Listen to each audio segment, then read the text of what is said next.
¿Qué tan ciertas son las historias que relacionan la genialidad de la música y el arte con la depresión y el abuso de sustancias? La idea del artista torturado no es solamente un cliché, existen diversas investigaciones que han intentado encontrar una correlación real, aunque los resultados suelen ser más matizados de lo que parece a simple vista. Para el video de hoy hablaremos de 4 artistas cuya genialidad estuvo marcada por la tragedia y cómo el cine ha capturado sus historias. Empezamos en el Maxfield de finales de los 70, una pequeña ciudad de Inglaterra. Aquí vivió Ian Curtis, líder de Joy Division. Aunque Curtis nació en Stretford, Maxfield es donde se estableció, trabajó y donde la banda ensayaba frecuentemente. Curtis tuvo una vida complicada más allá de los escenarios, sufrió de epilepsia y depresión. En 1979 fue diagnosticado con un tipo de epilepsia llamada epilepsia fotosensible. En aquella época, los medicamentos como el fenobarbital tenían efectos secundarios terribles, como cambios de humor extremos, somnolencia y depresión profunda. El estrés de las giras y las luces estroboscópicas de los conciertos agravaban su condición, creando un ciclo de ansiedad constante por el miedo a sufrir un ataque en el escenario. En 2007 se estrenó la película Control, el debut cinematográfico del fotógrafo y director de videos musicales Anton Corbijn.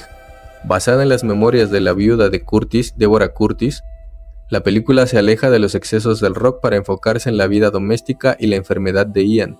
Filmada en blanco y negro de alto contraste para evocar la estética post-punk de Joy Division y la monotonía de la Inglaterra industrial, la cinta captura una atmósfera de encierro haciendo referencia quizá al sentimiento de alienación y desesperación que el cantautor sentía con relación a su condición médica.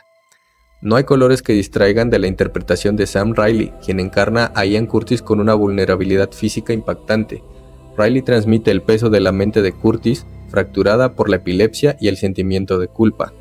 La narrativa se divide en 2 partes: la crisis de identidad de Ian, que se casa demasiado joven, trabaja en una oficina y se ve superado por una paternidad para la que no estaba listo, y el ascenso artístico, que registra la formación de la banda y la presión de un éxito inminente que él, debido a su salud y sus conflictos sentimentales, no puede procesar.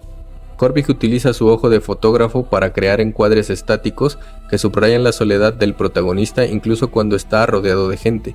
La banda sonora, que mezcla temas originales con regrabaciones de los actores, es el motor emocional que conecta el dolor privado de Ian con el arte público que dejó como legado. Esta cinta te hará sentir la claustrofobia de su protagonista. Quizá uno de los estudios más relevantes que abordan la relación creativa con trastornos afectivos es el estudio Andreasen.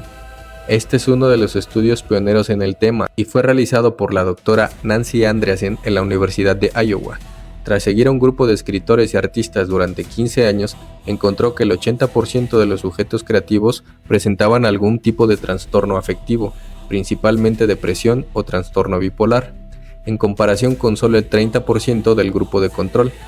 Este estudio sugirió que la sensibilidad necesaria para crear arte de alto nivel suele ir de la mano con una mayor vulnerabilidad a los cambios de ánimo. Como toda investigación pionera, ha sido objeto de intensos debates. A diferencia de estudios previos que usaban pruebas de creatividad genéricas, Andreasen seleccionó a escritores de élite del Iowa Writers Workshop.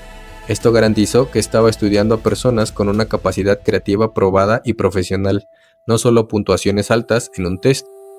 Utilizó métodos de diagnóstico estandarizados en una época donde la psiquiatría aún estaba refinando sus criterios, lo que dio una base más sólida a sus hallazgos que las simples anécdotas biográficas.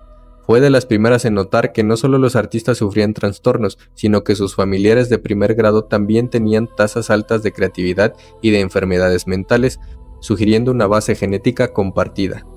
A pesar de su fama, la comunidad científica ha señalado puntos débiles importantes en el estudio. El estudio contó con solo 30 creativos y 30 controles. En estadística, una muestra tan pequeña es muy susceptible al error y hace difícil generalizar los resultados a toda la población de artistas o músicos. Al centrarse solo en escritores de una institución específica, el estudio no necesariamente representa músicos, pintores o científicos. Se argumenta que el proceso creativo de un escritor, que es más solitario y verbal, podría estar más ligado a la depresión que el de un músico de banda, por ejemplo. Muchos críticos señalan que el estudio refuerza el estereotipo del artista torturado. Existe el riesgo de que los artistas, al conocer el mito, sean más propensos a identificar o reportar síntomas depresivos como parte de su identidad creativa. El estudio muestra una correlación, pero no una causalidad, es decir, que no prueba que la depresión cause la creatividad. De hecho, estudios posteriores sugieren que el estrés de la carrera artística, como la inestabilidad económica, las críticas y el aislamiento, es lo que a menudo detona los trastornos. Barrett era un joven carismático, brillante y un innovador absoluto en la guitarra y la composición psicodélica. Sin embargo, en menos de 2 años su estado mental se deterioró de forma drástica. A medida que Pink Floyd ganaba fama, Sid comenzó a mostrar signos de esquizofrenia, exacerbada por el uso intensivo de LSD. En los conciertos a veces se quedaba inmóvil en el escenario, tocando una sola nota toda la noche o simplemente mirando al vacío. Su incapacidad para funcionar social y profesionalmente llegó a tal punto que sus propios amigos y compañeros de banda tuvieron que dejar de recogerlo para los conciertos, sustituyéndolo por David Gilmour. Pasó de ser el centro de la escena cultural de Londres a vivir décadas en un aislamiento casi total en el sótano de su madre en Cambridge, dedicándose a la pintura y la jardinería, mientras su nombre se convertía en una leyenda de la que él mismo quería huir. El caso de Syd Barrett ha sido registrado en el documental Have You Got It Yet? The History of Syd Barrett and Pink Floyd, dirigido por Roddy Bogawa y Storm Thorgerson, quien fue diseñador de las portadas icónicas de Pink Floyd y amigo de la infancia de Syd. A diferencia de otros trabajos que caen en el amarillismo sobre la locura, este documental se construye por varios testimonios de voces cercanas que amaron a Barrett. La cinta se destaca por reunir testimonios de primer nivel, sus excompañeros de banda Roger Waters, David Gilmour y Nick Mason, sus managers originales y de forma muy conmovedora su hermana Rosemary Breen. A través de ellos la película explora las preguntas que siempre han rodeado su figura. ¿Fue una víctima del LSD? ¿Padeció una enfermedad mental no diagnosticada o simplemente decidió rechazar la presión de la fama comercial? Visualmente el documental usa imágenes de archivo inéditas y recreaciones oníricas que nos sumergen en la psicodelia de los 60. Sin embargo, su mayor fortaleza es cómo desmitifica la imagen de ermitaño loco de Barrett. El filme nos presenta a un Sid que, aunque alejado de la música, seguía siendo una persona curiosa e intelectual que encontró refugio en la pintura. Narrada por el actor Jason Isaacs y con una participación de músicos influenciados por su legado como Pete Townshend y Graham Coxon, la película entrega un retrato lleno de respeto sobre la fragilidad del genio y el costo de la libertad creativa. Otra recomendación que te podría interesar es el documental de la serie Classic Albums de la BBC. Este documental es más técnico y se centra en cómo su salida forzada obligó a la banda a reinventarse y los ayudó a conseguir el estilo musical que marcó sus siguientes discos. El caso de Barrett, más allá del abuso de sustancias, muestra que su padecimiento ya existía y estaba latente en él, y al combinarlo con el consumo de LSD abrió la puerta a la esquizofrenia. La mayoría de los análisis modernos coinciden con esta información, por lo que reducir las causas de la enfermedad de Sid a las drogas es la explicación fácil. Tanto si eres fan de la banda como si no lo eres, este documental es una recomendación interesante y muy entretenida. Investigaciones más recientes como las del psicólogo Simon Chaga del Instituto Karolinska, al analizar registros de salud de 1,2 millones de suecos y sus familias durante 40 años, aportaron una base estadística sin precedentes. El hallazgo principal fue que las personas en profesiones creativas tienen una probabilidad significativamente mayor de padecer un trastorno bipolar en comparación con la población general. Sin embargo, el estudio reveló un matiz fascinante. Esta relación no solo afecta al individuo, sino que los familiares sanos de personas con trastornos bipolares, esquizofrenia o anorexia suelen estar sobrerepresentados en campos creativos. Existe una lógica interesante detrás de estas conclusiones. Se cree que la fase de hipomanía, que es un estado de energía y euforia moderada, es la que impulsa la productividad y la conexión de ideas inusuales, mientras que la fase depresiva es donde ocurre la introspección y la carga emocional profunda de las letras o melodías. Big Chestnut es quizá uno de los casos más crudos y literales de cómo la tragedia física y la psicológica se entrelazan en la música. Su vida fue una batalla de 48 años contra la parálisis, el dolor crónico y la lucha contra la depresión. En 1983, a los 18 años, Big sufrió un accidente automovilístico mientras conducía ebrio. El resultado fue una lesión en las vértebras cervicales que lo dejó tetrapléjico. Perdió gran parte de la movilidad de las extremidades, aunque recuperó el uso parcial de sus manos, lo que le permitió tocar la guitarra con una técnica limitada pero profundamente expresiva y única. Chestnut vivía en Athens, Georgia, una ciudad con una escena musical vibrante. Fue allí donde Michael Stipe, líder de R.I.M., lo descubrió tocando en un club local. Stipe quedó tan impactado por la honestidad brutal de sus letras que produjo sus dos primeros álbumes, Little de 1990 y West of Rome de 1991. Big escribía con claridad sobre su condición. Sus canciones a menudo eran obscuras, divertidas de forma cínica y profundamente críticas consigo mismo. A pesar de ser un músico de músicos, respetado por artistas como los Smashing Pumpkins y Garbage, quienes grabaron un álbum tributo para ayudarlo, Big vivió gran parte de su vida bajo el peso de las deudas médicas. La depresión fue para él una respuesta a la falta de autonomía física y al miedo constante a quedar en la ruina por el costo de sus tratamientos. En 2009, tras anunciar que no podía pagar una cirugía necesaria y enfrentarse a una demanda de una empresa de seguros, Big Chestnut se desvivió mediante una sobredosis de relajantes musculares.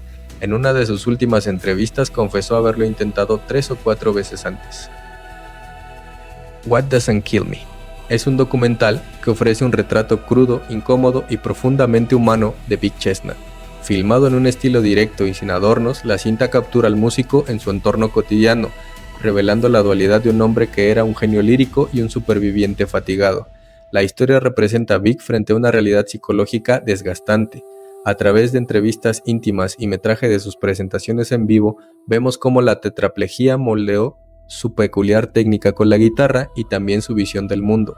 Una mezcla de cinismo punzante, humor negro y una vulnerabilidad que resulta sobrecogedora. Al verla hoy, la película se siente premonitoria. Las reflexiones de Chestnut sobre la muerte y la autonomía personal adquieren un peso mayor sabiendo su desenlace en 2009. Esta es una historia hermosa a su manera y por momentos es espesa y difícil de digerir.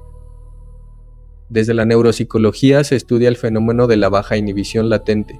Normalmente el cerebro filtra la información irrelevante, como el ruido de la calle, el color de una pared, etc. Las personas con baja inhibición latente absorben todo. Si el individuo tiene un coeficiente intelectual alto, esta sobrecarga de estímulos se convierte en creatividad pura. Si no hay herramientas de gestión emocional, esa misma sobrecarga puede derivar en psicosis o depresión severa. Este es un caso muy singular.